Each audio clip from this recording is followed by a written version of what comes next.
Hey everybody, it's Val here with L&M Custom Builders. It is Monday. I'm pretty sure it's the third on this video. I'm gonna go ahead and watch it, and here we are running around. Boston just set up the GoPro.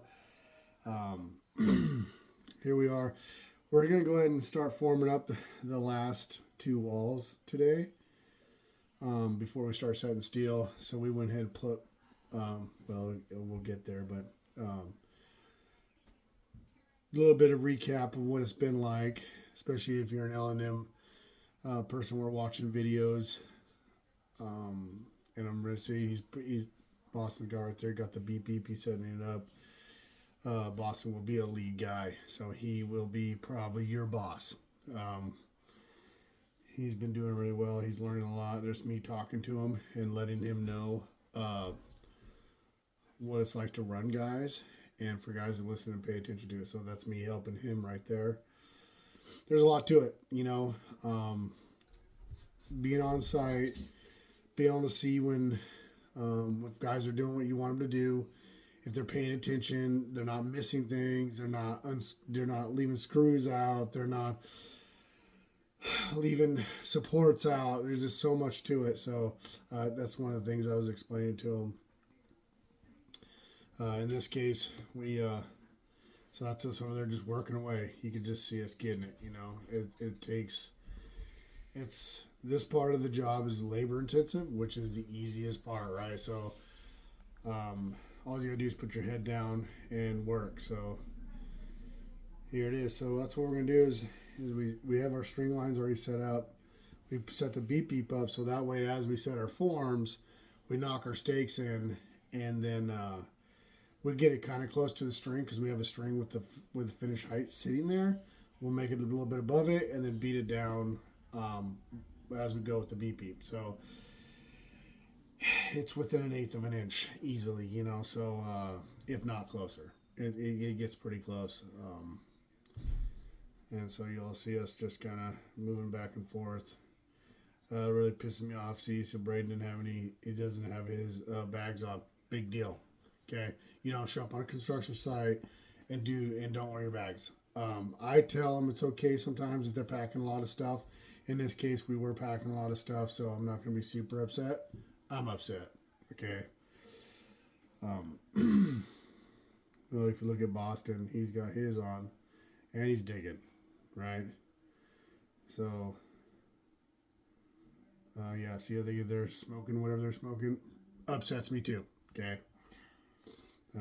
I'm not okay with either one of those things. And that looks like it's Jordan. Yeah, awesome.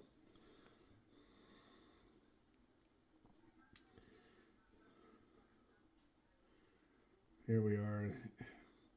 So what they're doing right now is when we dug out the first, we didn't dig out enough room for the forms. So they had to go back and do all that. Again, look, the only guy here wearing his bags is Boston. Okay, that's lead material right there. That's a guy that takes our SOPs and he does them. He implements it. That is a leader. Is it hard? Yeah, dude, wearing your bags, but it's also easier. So you're not chasing a tape measure. You're not chasing your hammer. You're not chasing the things that you need. We need those things. We're carpenters. If we weren't a carpenter, then we'd be wearing some other tools, right? So there we go. Moving more forms. Moving all our stuff. Getting everything over there.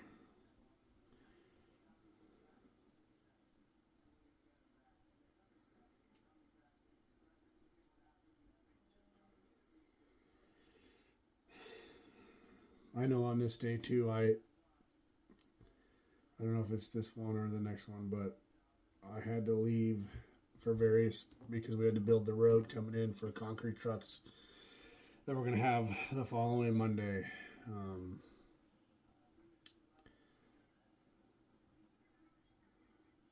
You can see me in there though. I'm in there, so didn't have to leave quite yet. There you go.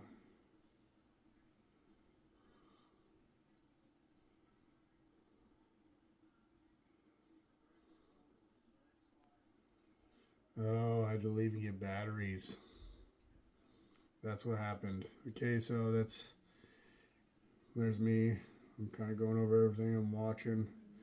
I'm paying attention.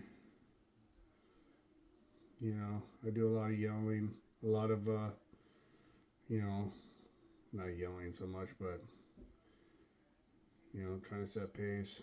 It was a, what's crazy because before in our trailer, which you can't see in this video, it's right to the right side. We used to keep all that stuff in there. It just got kind of too cluttered. That's the one thing that really is hard. But now that we have a shop, everything's in the shop. So, you know, you got job trailers, and then you go and you put everything in it, and then you can't find nothing. So that's the struggle of a construction company, I think. One of them, anyways. There you go. Now we're starting to just really cook. You know, get them all set up.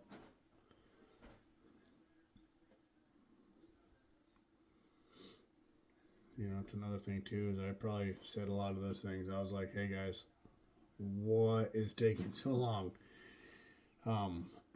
Another thing is too, as you do this part is crucial. You see the forms we had up from the previous day, and you see that we have whalers across there, and then we have our strong backs with our turnbuckles. You want to make sure before you move on that is straight with the line. Especially because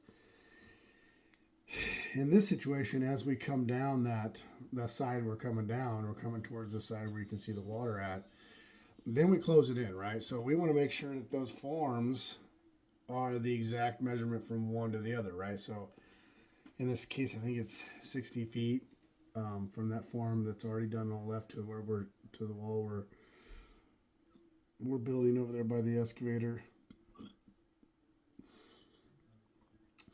So yeah, so when you get there, you want to make sure it's plumb. You want to make sure it's straight with the line. We put enough turnbuckles to get it going and keep it straight.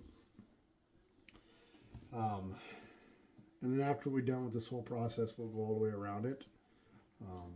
And then we'll come back and put steel on. So that's the next day. So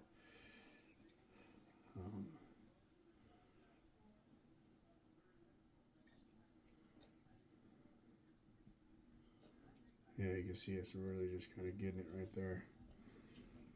Yeah, see, I mean, it doesn't take very long.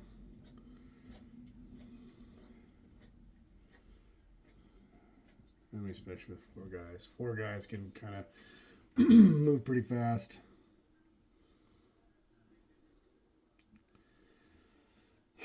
Well, you know, let's go ahead and talk about, so what do you need before this date? Obviously, you need enough 2x4s to whaler and strongback everything. You need enough 2x4s to, in this case, since we do a monolithic pour, which means that we do the footing and stem wall both at the same time, you gotta have stakes. And metal stakes doesn't really hold up if you're in dirt or any kind of clay or any kind of, it just sink, right? So you need to have lots of wood stakes. As you can tell that we cut a bunch. I actually cut all the stakes for this job there on the side. As a lead guy, it's probably the best to do that. And I at one point I did explain that to Boston, like, hey, moving forward, I want him to take on those kind of jobs because that way you can overview. So as a lead guy, you want to be able to put yourself in a position that you can watch everybody do everything else.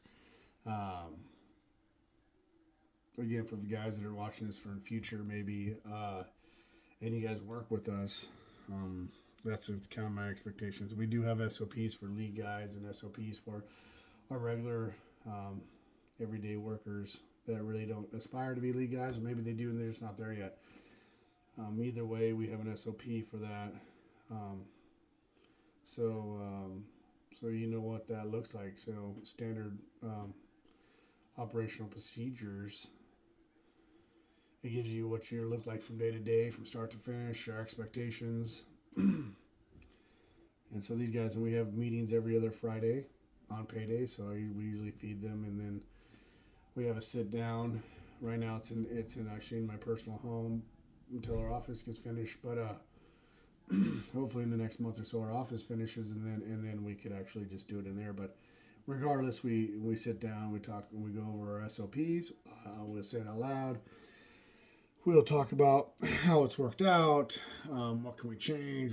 How are we implementing? How are we trying to do the things that we want to do?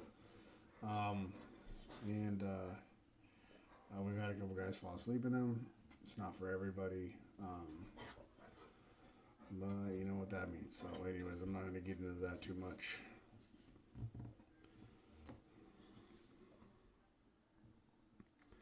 Hey, look at this. We've already turned the corner. You can see that it doesn't take all day long to do this stuff. Now look, already going to the other side. See, I'm still over there cutting. Here's these three guys doing. They're getting it all put in. You see they're wearing bags now.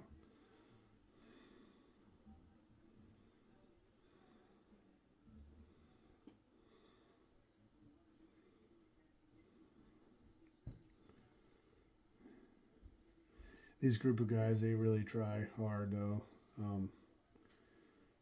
They try to listen as much as they can. So in this case, we have a little bump in, a little kick in the middle. So we did 3 panels on each side, each end, and then we have a 2-foot bump in.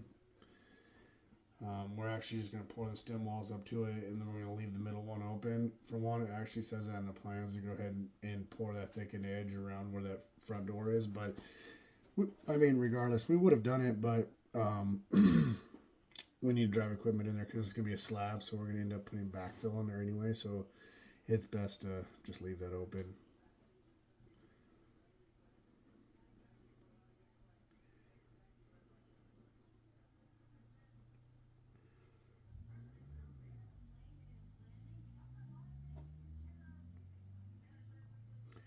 It'd be interesting if I had Boston doing this, what he would say. I think maybe as we get towards the end of this, I'll see. There he goes. He's putting a turnbuckle on. That's brain right there.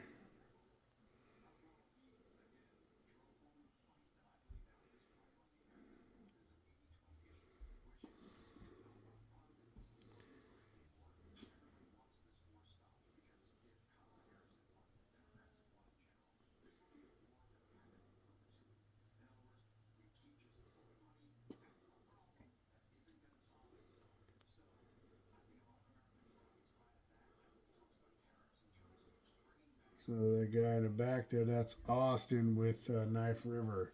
You see him in the green shirt. I had them come out to check it. So a lot of times if we're pouring concrete in kind of an iffy area, I'll go ahead and have Knife River Austin. Before it was Tony, his dad would come out and then like check bridges. Can we get a concrete truck down the road? Give me their thoughts. Austin, I came up with my plan on this run. This is a road. Homeowner had built the road up, but obviously you guys see the other groundwater. We have a lot of groundwater issues here. So, and those trucks are 80,000 plus pounds full. So we didn't want to take any risks. So we dropped like another $10,000 in rock to 4-inch plus to get it in there to accommodate concrete trucks.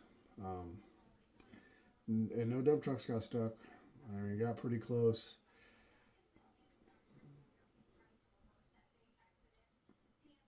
So I was over there talking with him about what it looks like, and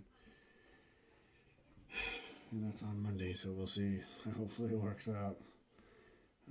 I've never had one pull out, but I heard it was pretty expensive.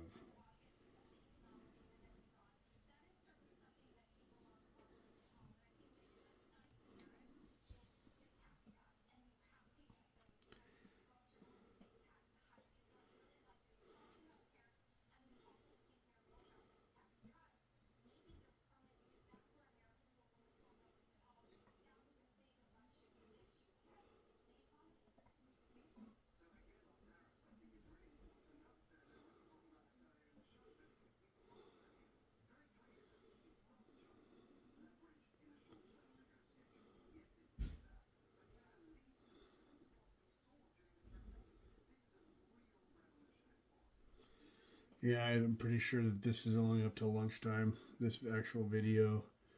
Um, Regardless, that's pretty much the end of this day. Anyways, I think we get this all formed up, and then we get some plastic in it, and that's as far as we did it. The whole thing with the plastic is, since we have water inside the ditch, at least we'll go ahead and wrap that plastic up in the footing area, so that way when we start pouring our concrete, we can pour that footing and it'll just push all the water out as it goes, kind of thing. And that's the idea. I have a feeling it's going to work, but that's the idea behind that. And I will definitely let you know how it works on next Monday. Again, really happy with the progress on this. I think we're right on time, if not a few hours short of what we were supposed to be at. So this is so far as just jobbing. We know it's been hard, muddy, wet. We've persevered and made it through. So anyways, I appreciate you guys watching. Thanks. I'm Val, the On Them Custom Builders. Bye.